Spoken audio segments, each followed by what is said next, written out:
Hello friends. स्वागत है आपका हमारे यूट्यूब चैनल आर के हिंदी कहानियों में। आज की कहानी है बहू का काम घर संभालना है, ऑफिस नहीं। प्यार पर किसका बस चला है जो अपने करियर के प्रति संप्रत अर्चना का चलता। न चाहते हुए भी नितिन से प्यार हो ही गया, और इतना ज़्यादा कि नितिन के नौकरी बदलने के बाद उसके लिए भी उस ऑफिस में काम करना असहनीय हो गया। एक दोपहर उसने नितिन को फ़ोन किया कि क्या वो लंबा लंच ब्रेक लेकर उससे मिल सकता है। अर्चना ने इतना आजिजी से पूछा था कि नितिन मना नहीं कर सका। उसके आते ही अर्चना ने पूछा, तुम्हारे नए ऑफिस में मुझे कोई जगह मिल सकती है नितिन? ऑफिस में तो नहीं, मेरी जिंदगी और दिल में सारी जगह सिर्फ तुम्हारे लिए है। सो आ जाओ वहाँ, यानी शादी कर लो मुझसे, और फिर घर गृहस्थी के चक्कर में फंसकर नौकरी को अलविदा कह दो। बहुत बड़ी कीमत मांग रहे हो प्यार की। मुझसे शादी करके तुम घर गृहस्थी के चक्कर में कभी नहीं फंसोगी, क्योंकि मेरी मम्मी भी अपनी गृहस्थी वैसे ही खुशी खुशी संभाल रही हैं जैसे तुम्हारी मम्मी। अभी जैसे अपने घर से ऑफिस आती हो, शादी के बाद मेरे घर से आ जाया करना। ऐसा अभी सोच रहे हो, लेकिन शादी के बाद तुम भी वैसा ही सोचने लगोगे जैसे तुम्हारी मम्मी सोचेगी कि बहू का घर संभालना है, ऑफिस नहीं। मेरी माँ की नसीहत है कि अगर ज़िंदगी में तरक्की करनी है तो शादी कामकाजी लड़की से ही करना। मैं अकेले बोर हो रही हूँ कहकर तुम्हें काम अधूरा छोड़कर जल्दी घर आने को मजबूर ना करें। तुम्हारी मम्मी भी कुछ काम करती हैं?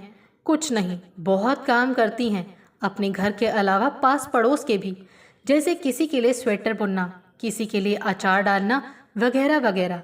यानी मम्मी हम बाप बेटे के इंतज़ार में बैठकर बोर नहीं होती, व्यस्त रखती हैं स्वयं को। क्यों ना कुछ फैसला करने से पहले तुम मम्मी से मिल लो। अभी चलें? नितिन के आग्रह को अर्चना टाल नहीं सकी। नितिन के घर के दरवाजे पर ताला था। पापा ऑफिस में होंगे और मम्मी कहीं पड़ोस में, कहकर नितिन ने मोबाइल पर नंबर मिलाया।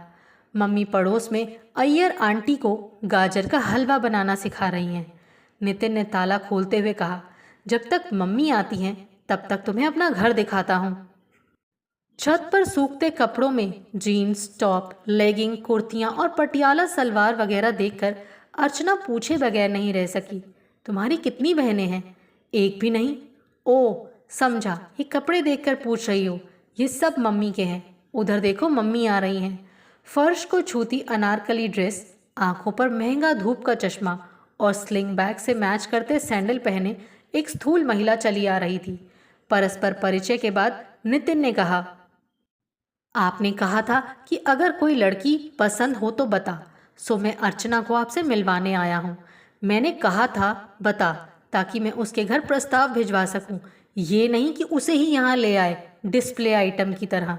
मम्मी ने स्नेह से अर्चना के सिर पर हाथ फेरा। सॉरी बेटा, नितिन ने मुझे गलत समझा।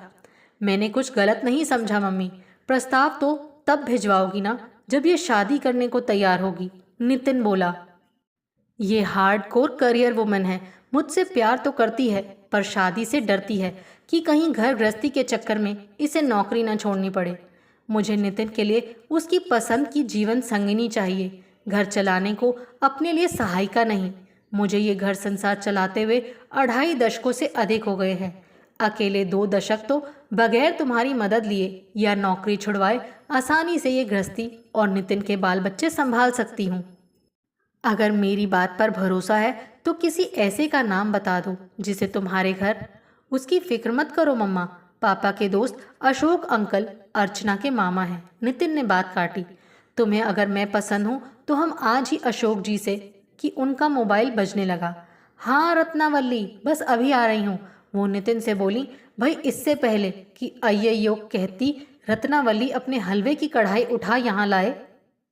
मैं उसका हलवा भुनवा कर आती हूँ, तुम लोग बैठो।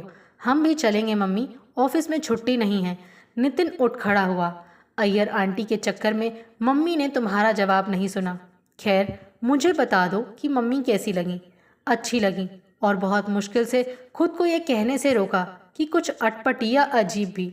रात को सब लोग टीवी देख रहे थे कि पापा का मोबाइल बजा। झुंझलाते हुए पापा ड्राइंग रूम से उठकर चले गए। फिर कुछ देर के बाद मुस्कुराते हुए वापस आए।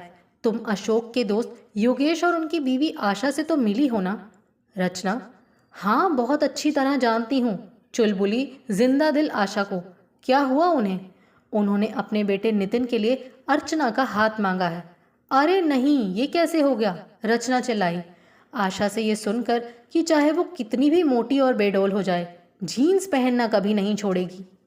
मैंने सोचा था कि तब तो इसकी बहू बड़ी सुखी रहेगी कि उसके जीन्स पहनने पर सास रोक नहीं लगाएगी। मुझे क्या पता था कि मेरी बेटी को ही ये सुख मिल सकता है। मिल सकता नहीं, मिल गया है। अर्चना और नितिन एक दूसरे को पसंद करते हैं और अर्चना की सहमति के बाद ही उन लोगों ने प्रस्ताव भिजवाया है। अरे वाह अर्ची, तू तो बड़ी छुपी रुस्तम निकली। कब से चल रहा था वो सब? मुझे खुद नहीं पता मम्मी, अर्चना ने रूंधे हुए स्वर में कहा। मैंने तो नितिन से अपने ऑफिस में काम दिलवाने को कहा था।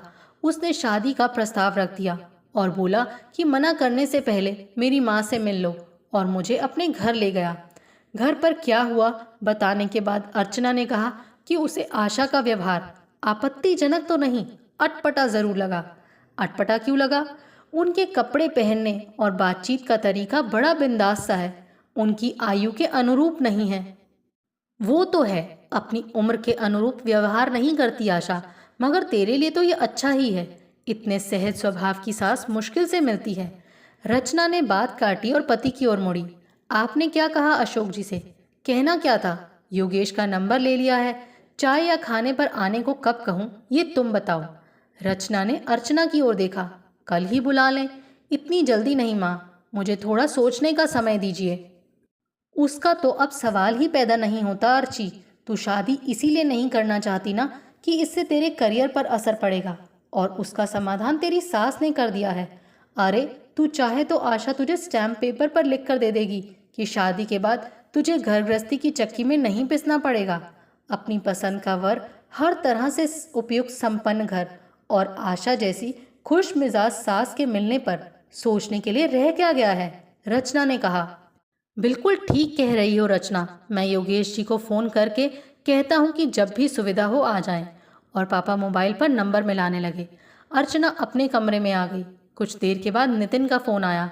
बधाई हो अर्चना, पापा ने अभी बताया कि फ़ोन पर तो हमारी शादी पक्की हो गई है। मिलने मिलाने की औपचारिकता इस सप्ताहांत यानी 2 रोज़ बाद हो जाएगी। अब तो खुश हो ना? आपको हमारी ये कहानी कैसी लगी, प्लीज़ कमेंट करके ज़रूर बताइए। अगर आप इस चैनल पर नए हैं तो इसे सब्सक्राइब करें और शेयर करें। Thank you.